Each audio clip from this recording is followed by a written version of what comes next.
거룩하신 하나님 아버지, 은혜를 감사합니다. 오늘도 이 시간을 통하여 하나님께 기도로 나갑니다. 말씀하여 주시고 깨닫게 하시며 또한 우리를 인도하여 주시옵소서. 예수님 이름으로 기도드립니다. 아멘. 찬송가 254장 하나님께 찬양드립니다. 찬송가 254장입니다. 내 주의 보혈은 정하고 정하다. 내 죄를 정케 하신 주 날 오라 하신다. 내가 주께로 지금 가오니 십자가의 보혈로 날 씻어 주소서. 약하고 추해도 주께로 나가면 힘 주시고 내 추함을 곧 씻어 주시네.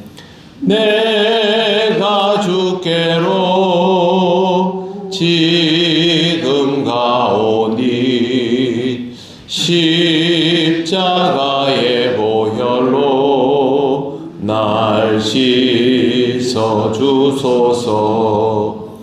날 오라 하심은 온전한 믿음과 또 사랑함과 평안함 다 주려 함이라. 내가 주께로 지금 가오니 십자가의 보혈로 날 씻어 주소서. 큰 죄인 복받아 살 길을 얻었네. 한없이 넓고 큰 은혜 베풀어 주소서. 내가 주께로 지금 가오니 십자가의 보혈로 날 씻어 주소서. 그 피가 맘속에 큰 증거 됩니다. 내 기도 소리 들으사 다 허락하소서. 내가 주께로 지금 가오니 십자가의 보혈로 날 씻어 주소서. 아멘.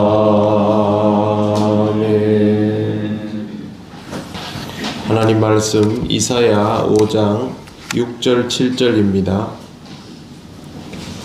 구약 972쪽입니다. 이사야 5장 6절 7절 말씀 다같이 봉독하겠습니다.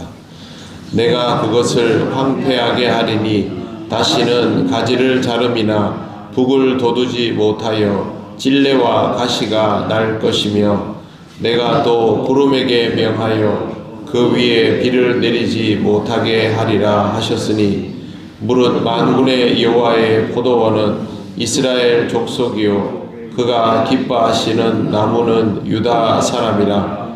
그들에게 정의를 바라셨더니 도리어 포악이요 그들에게 공의를 바라셨더니 도리어 부르짖음이었도다.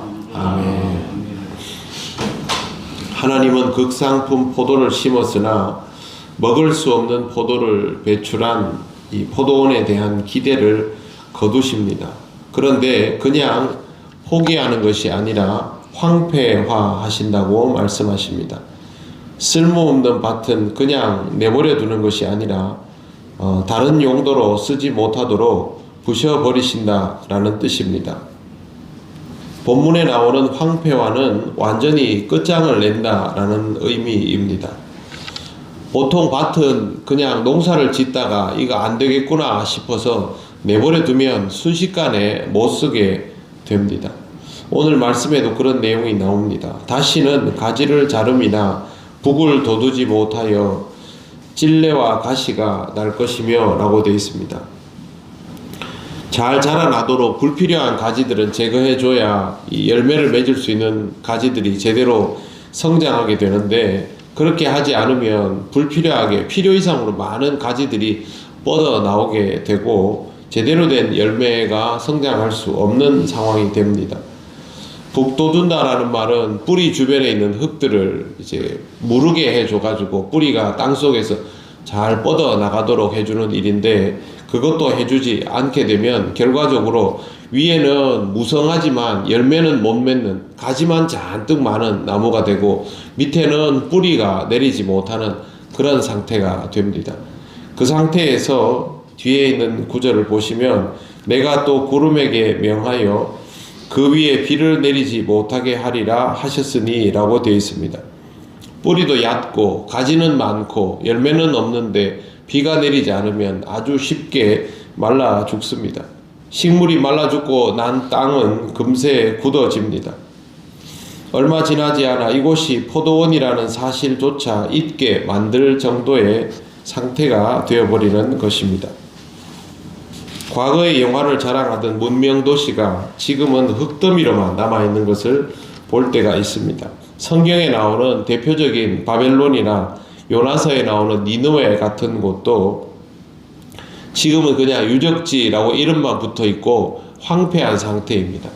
그토록 사람이 많이 살던 곳도 이렇게 되는데, 이런 밭들 같은 것은 잠시 놓아두면 금방 못 쓰게 돼버립니다.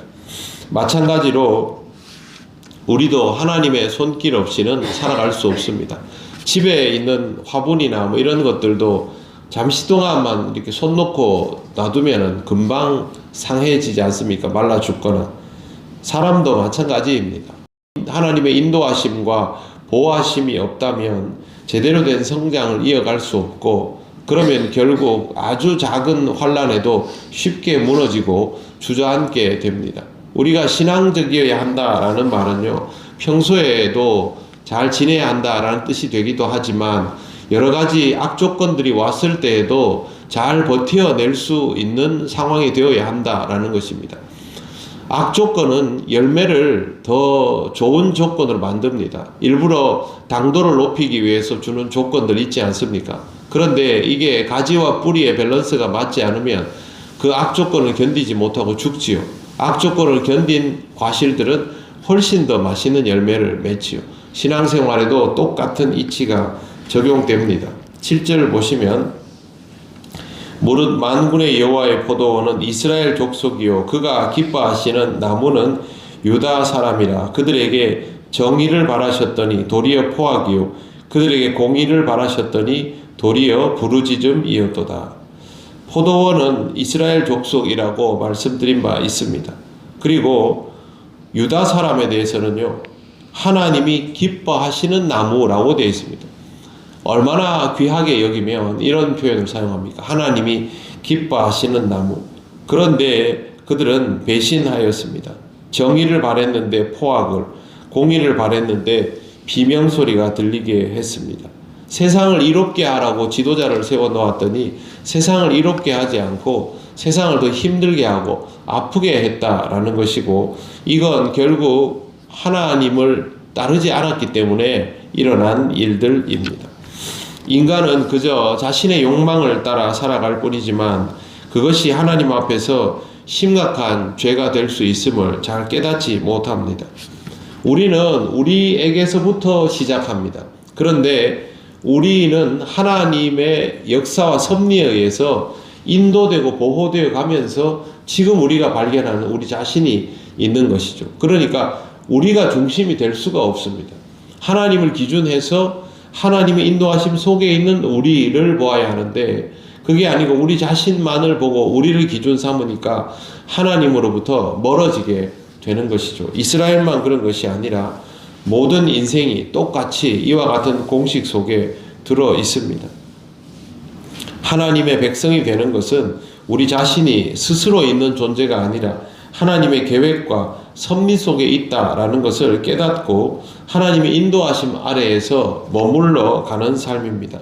하나님께서 이스라엘을 부르실 때도 이와 같은 방식이었고 우리를 부르실 때도 마찬가지입니다. 그래서 부르심이라는 단어가 사용되는 것이죠. 하나님은 우리를 부르셨습니다.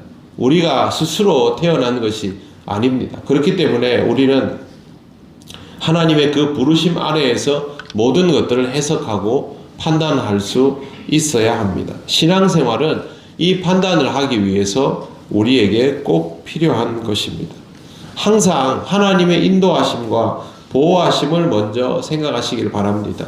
어떤 일들이 있더라도 그걸 내가 판단하는 것이 아니라 하나님이 판단하시는 것에 나를 맞춘다라는 생각을 꼭 하면서 살아가시는 여러분이 되시기를 바랍니다. 기도드리겠습니다. 하나님 아버지, 은혜를 감사합니다. 우리의 삶이 우리들만의 것이 아니라 하나님으로 인하여 비롯되어 있음을 잊지 않게 하시고 오늘도 믿음 안에서 하루를 살아가며 하나님께 영광을 돌리는 우리가 되게 하여 주시옵소서. 하나님의 뜻이 우리에게 있음을 기억하는 귀한 하루가 되기를 간절히 원하오며 예수님 이름으로 기도드립니다.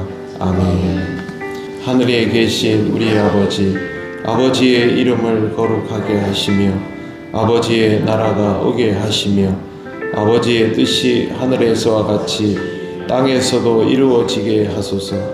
오늘 우리에게 일용할 양식을 주시고 우리가 우리에게 잘못한 사람을 용서하여 준 것 같이 우리 죄를 용서하여 주시고 우리를 시험에 빠지지 않게 하시고 악에서 구하소서.